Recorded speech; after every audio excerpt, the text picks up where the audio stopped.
384장 부르겠습니다.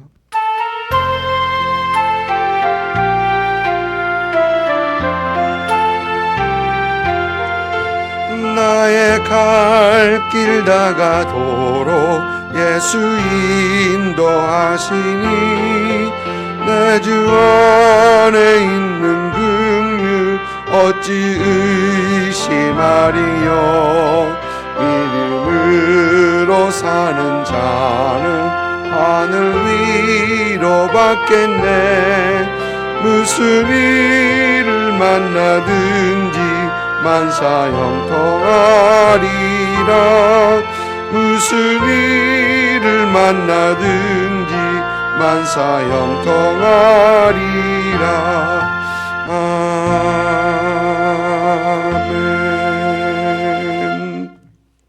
아멘. 아멘. 마태복음 9장 27절부터 38절까지입니다. 9장 27절부터 38절까지 우리가 잠목소리를 읽습니다. 예수께서 거기에서 떠나가실새 두 맹인이 따라오며 소리질러 이르되 다윗의 자손이여 우리를 불쌍히 여기소서 하더니 예수께서 집에 들어가심에 맹인들이 그에게 나아오거늘 예수께서 이르시되 내가 능히 이 일 할 줄 믿느냐. 대답하되 주여 그러하오이다 하니 이에 예수께서 그들의 눈을 만지시며 이르시되 너희 믿음대로 되라 하시니 그 눈들이 밝아진지라. 예수께서 엄히 경고하시되 삼가 아무에게도 알리지 말라 하셨으나 그들이 나가서 예수의 소문을 그 온 땅에 퍼뜨리니라. 그들이 나갈 때에 귀신 들려 말 못하는 사람을 예수께 데려오니 귀신이 쫓겨나고 말 못하는 사람이 말하거늘 무리가 놀랍게 여겨 이르되 이스라엘 가운데서 이런 일을 본 적이 없다 하되 바리새인들은 이르되 그가 귀신의 왕을 의지하여 귀신을 쫓아낸다 하더라. 예수께서 모든 도시와 마을에 두루다니사 그들의 회당에서 가르치시며 전국 복음을 전파하시며 모든 병과 모든 약한 것을 고치시니라. 무리를 보시고 불쌍히 여기시니 이는 그들이 목자 없는 양과 같이 고생하며 기진함이라. 이에 제자들에게 이르시되 추수할 것은 많되 일꾼이 적으니 그러므로 추수하는 주인에게 청하여 추수할 일꾼들을 보내주소서 하라 하시니라. 아멘. 마태복음 8장 그리고 9장 예수님의 기적에 대해서 쭉 기록을 하고 있습니다. 예수님의 기적들은 예수님께서 메시아이심을 보여주는 기적들입니다. 예수님께서 바다와 파도를 꾸짖으시자 바다와 바람과 파도가 잔잔해졌었죠. 그때 사람들은 이 사람이 누구길래 바람과 파도도 순종하는가라고 의아해했었죠.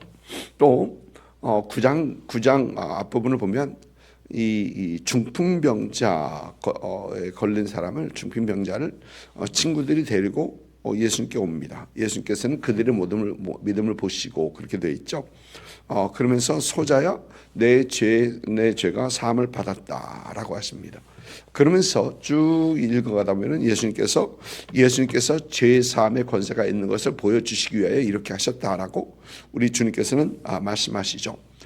죄 사함의 권세가 있는 사람들은 그것은 고유적인 하나님의 권세인데 하나님의 고유 권세인데 예수님께서 죄 사함의 권세가 있다라는 얘기는 그 얘기는 예수님께서 하나님이시다라는 것을 주님께서는 간접적으로 이렇게 말씀하시는 것입니다. 그리고 이어지는 기적은 이 관원의 죽은 딸이 살아나는 기적이죠. 생명의 주인이신 하나님, 그러니까 하나님이신 예수님을 보여주는 기적이 바로 또 그 기적입니다. 이제 그리고 중간에 이제 끼어 있는 기적이 12의 혈류병을 앓았던 그 여인을 고치셨던 그 기적입니다. 오늘 말씀을 보면은 이 두 맹인의 눈을 뜨게 한 기적, 그리고 귀신 들려서 말 못하는 사람이 고치셨던 그 기적을 다루고 있습니다. 이사야서 35장 5절과 6절 보면 이런 말씀이 있습니다. 그때에 맹인의 눈이 밝을 것이며 못 듣는 사람의 귀가 열릴 것이며 그때에 저는 자는 사슴같이 뛰겠고 말 못하는 자의 혀는 노래하리니, 이런 말씀이 있습니다. 메시아 시대에 앞으로 이런 일들이 일어날 것이다. 맹인이 눈을 뜨겠고 저는 자가 걷겠고 말 못하는 자, 듣지 못하는 자가 듣고 말 못하는 자가 말을 할 것이다 라는 그런 예언을 이사야 선지자는 예수님 오시기 한 700년 전에 그런 예언을 하셨던 것입니다. 메시아 시대에 이런 일들이 있을 것이다 라고 하는 겁니다. 그러면서 예수님께서 하신 이 기적들, 마태는 그 이사야서 말씀을 잘 아는 사람입니다. 그리고 그것을 기록하고 있는 것입니다. 지금 예수님께서 메시아 되심의 어떤 그런 기적들을 쭉 나열하고 있는 것입니다. 마태복음의 저자 마태는 오늘 말씀 27절 보니까 두 맹인이 따라오며 소리질러 이르되 다윗의 자손 예수여 우리를 불쌍히 여기소서. 다윗의 자손이라고 했습니다. 이 다윗의 자손이라는 이 호칭은 유대인들이 기대하고 있는 메시아에 대한 호칭이 바로 이 다윗의 자손이라는 이 호칭입니다.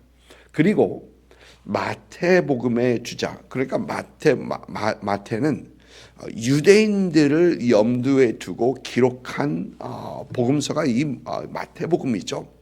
그러면서 그렇게 되면은 이 다윗의 자손이라는 이 호칭은 마태복음에서는 더 유대인들에게는 굉장히 중요하게 여겨지는 어떤 그런 내용입니다. 그러니까 이 두 맹인이 다윗의 자손 예수여라고 할 때는 그들은 예수님을 메시아로 여기고 있음을 보게 되는 것이죠.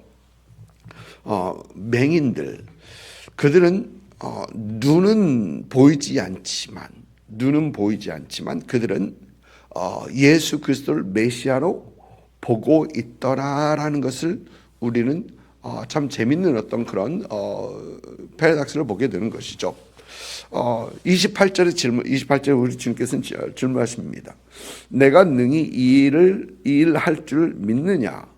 여러분, 이 예수님의 질문은 예수님께서 능력을 행하실 수 있느냐 그렇지 않느냐 이 가부를 물으신 것은 아니다라고 생각됩니다. 오히려 예수님께서는 그들이 예수님을 다윗의 자손 곧 메시아로 고백하고 있는데 그것을 재확인하는 어떤 그런 질문으로 우리는 이해하게 되는 것입니다. 너희가 나를 메시아로 고백을 했는데 다윗의 자손 메시아로 고백했는데 진정 그러하냐라는 어떤 그런 질문을 하신 것으로 우리는 이해할 수 있는 것입니다. 그리고 예수님께서는 그들의 그의 메시아 되심을 고백하는 그들의 고백대로 기대대로 예수님께서는 그들의 눈을 고쳐 주셨던 것입니다. 또 오늘 말씀에서 보이는 이 말 못하는 사람이 보입니다. 이 말 못하는 사람이라는 이 단어가 이 코폰이라는 원어를 보면 코폰이라는 그 단어인데 이 단어는 말 못하는 것뿐만이 아니라 듣지 못한다라는 그런 얘기를 할 때도 사용되는 단어가 바로 이 단어입니다. 그러니까 이 사람은 듣지도 못하고 말도 못하는 그런 사람이었던 것이죠. 예수님께서 이 사람을 고치신 것은 다시 한번 예수님께서 메시아 되심을 보여주는 기적들입니다. 마태는 이 예수님의 기적들을 쭉 나열하면서 그가 의도하는 것은 예수님의 메시아 되심을 그의 독자들에게 확실하게 심어주기 위해서 쭉 예수님의 메시아 되심의 기적을 계속해서 보여주고 있는 것이 바로 이 8장과 9장에 있는 이 기적들의 내용입니다. 그런데 이 기적들뿐만이 아니라 예수님의 메시아 되신 그 기적과 그 사건, 그 사건들은 이 성경을 보면은 분명히 보입니다. 그리고 그 사건은 이 십자가 사건입니다. 이사야 53장 또 시편 22장 이런 것을 보면 예수 그리스도의 십자가 사건을 그대로 볼 수 있는, 또 예수님께서 십자가 달리신 이유, 그것을 그대로 볼 수 있는 것이 바로 그런 말씀들 또 등등이 있습니다. 예수 그리스도의 십자가 사건, 또 예수 그리스도의 부활 사건은 예수 그리스도의 메시아 되심을 그대로 확실하게 보여주는 어떤 그런 사건들이죠. 우리는 성경에서 또 복음서에서 예수 그리스도의 기적들을 대하면서 예수 그리스도의 메시아 되심, 예수님의 구세주 되심을 우리는 확신합니다. 그런데 이런 예수 그리스도의 기적들, 또 십자가 사건, 부활 사건을 보면서도 예수님의 메시아 되심, 구세주 되심을 부인하는 사람들이 여전히 있더라라는 것입니다. 마치 오늘 말씀 14절에 보이는 바리새인들처럼 말입니다. 34절 보면 바리새인들은 이르되 그가 귀신의 왕을 의지하여 귀신을 쫓아낸다 하더라. 그들은 보아도 보지 못하고 들어도 듣지 못하는 그런 사람들입니다. 마음이 너무 완악하기 때문에 그들은 아무리 증거를 앞에 보여주어도 보지 못합니다. 사람이 죽었다가 살아났습니다. 그래도 그들은 믿지 못합니다. 성경 말씀이 그들이 잘 알고 있는 성경 말씀이거든요. 그들이 잘 알고 있는 성경 말씀이 그들의 눈앞에서 그대로 이루어지는 것, 소경이 눈을 뜨고 말 못하는 자가 말을 하고 듣지 못하는 자가 듣고 걷지 못하는 자가 걷는 것을 그들은 분명히 보면서도 그들은 믿지 못하는 것입니다. 오히려 그들은 예수님 비난하기에 바쁩니다. 얼마나 예수님을 증오했으면 예수님께서 하시는 그것들을 보면서 긍정적으로 전혀 생각하지 못하고 하는 것마다 다 비난하는 어떤 그런 그들의 모습을 보게 되는 것이죠.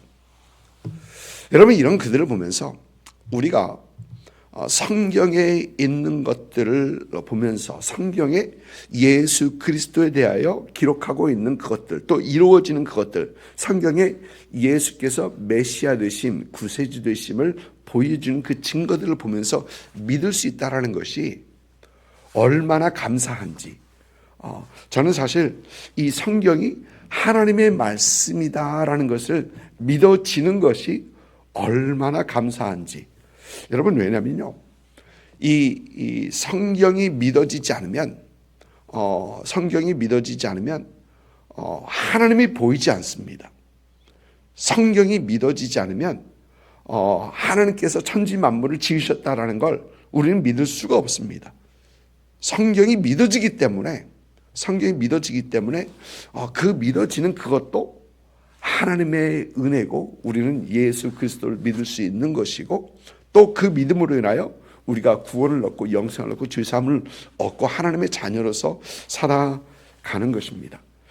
이것이 바로 하나님의 은혜입니다.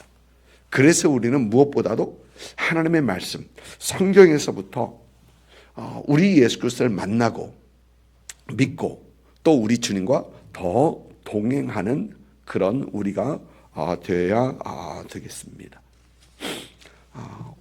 오늘 말씀 35절 보니까 예수님의 3대 사역을 말을 하고 있습니다. 예수께서 모든 도시와 마을에 두루 다니사 그들의 회당에서 가르치시며 천국 복음을 전파하시며 모든 병과 모든 약한 것을 고치시니라. 예수님의 가르치심 사역, 하나님의 말씀을 가르치는 사역, 천국 복음을 선포하시는 사역, 그리고 예수님의 치유 사역, 이렇게 세 가지 사역을 말씀하십니다. 그런데 여러분, 예수님의 이 사역의 중심에 있는 것은 불쌍히 여기심, 불쌍히 여기심입니다. 재미있는 건 오늘 말씀에서 27절 보니까 우리를 불쌍히 여기소서라고 합니다. 그리고 36절 보니까 무리를 보시고 불쌍히 여기시니 이는 그들이 목자 없는 양과 같이 고생하며 기진함이라. 예수님께서 무리를 보시고 하나님의 말씀을 가르치시고 또 천국 복음을 전파하시고 그들의 병을 고치신 그 중심에는 주님께서 그들을 불쌍히 여기심이 있더라라는 것입니다. 여러분, 오병이어의 기적을 이렇게 봐도 오병이어에 예수님께 그들의 말씀을 전하셨는데 그들을 불쌍히 여기사 너희가 먹을 것을 줘라, 먹을 것을 주기로 하십니다. 제자들은 그들을 집에 가서 사 먹게 하소서, 집에 가서 먹게 하소서. 아무것도 없는데 뭘 주시려 하십니까? 그러니까 제자들에게는 아직 불쌍히 여기는 마음이 좀 덜했던 것 같아요. 그런데 우리 주님께서는 그들을 보면서 너무 불쌍하거든요. 그들이 가다가 기진맥진할 수도 있고, 그렇거든요. 그러니까 주님께서는 그 오병이어의 기적을 베푸신 그 밑에는 불쌍히 여기심이 깔려 있던 것입니다. 우리도 삶의 여러 가지 문제, 질병으로 또 관계 속에서 힘들어하는 그분들을 향한 불쌍히 여김이 우리에게도 있어야 하겠습니다. 또 뿐만 아니라 예수 믿지 못하고 죄사함 받지 못하고 구원받지 못한 이 영혼들을 불쌍히 여기는 마음, 사실 그 불쌍히 여기는 마음이 있으면 어떻게 해서든지 참 기도하고 그들에게 예수의 복음 전파하려고 하고 예수의 사랑 전하려 하고 하는 그런 우리가 될 것입니다. 이 불쌍히 여기는 마음은 내가 그 사람보다 나아서가 아니고 이 불쌍히 여기는 마음은 주님의 마음이죠. 주님의 마음인 것입니다. 그래서 우리는 우리의 삶 속에서 꼭 필요한 것이 주위에 있는 사람들 향한 불쌍히 여기는 마음, 주님의 마음을 가져야 하는 것입니다. 그럴 때 주님께서는 우리에게 맡겨주신 추수의 사역, 오늘 말씀에서도 이 추수의 사역을 말씀하시는데 추수할 것이 많대 일꾼이 적으니 추수하는 주인에게 일꾼을 보내주소서 하라. 이 추수를 말씀하시는데 그 추수는 우리에게 맡겨주신 사명입니다. 주님의 불쌍히 여기는 마음으로 우리가 우리에게 주신 그 사역이 추수의 사역인 것을 기억하고 우리는 추수하는 일에 더 힘쓰고 애쓰는 그런 우리가 되어야 합니다. 복음을 전하는 것, 예수의 사랑으로 사랑하는 것, 영혼들을 예수님께로 이끌어 초대하는 그 일, 이 추수의 일에 더욱더 힘쓰고 애쓰는 그런 저와 여러분의 삶이 될 수 있기를 주님의 이름으로 축복을 드립니다. 기도하겠습니다.